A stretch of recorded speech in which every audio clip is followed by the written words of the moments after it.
The Labour Party are not happy with the results of Brexit and are pushing for a second referendum.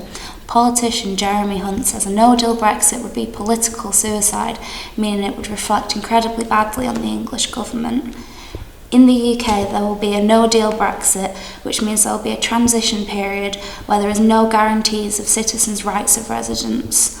It would cause significant disruption to business shortages of fresh produce, and the NHS would have to stockpile medicines as there would be no way of getting supplies from EU countries for the rest of the country.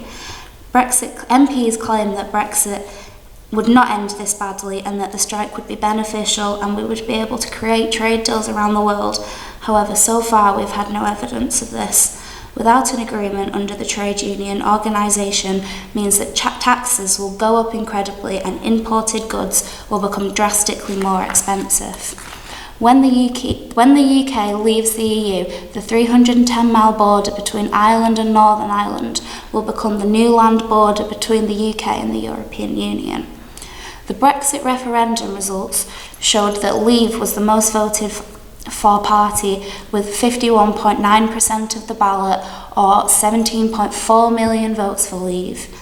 Remain received 48.1% of the votes, or 16.1 million votes.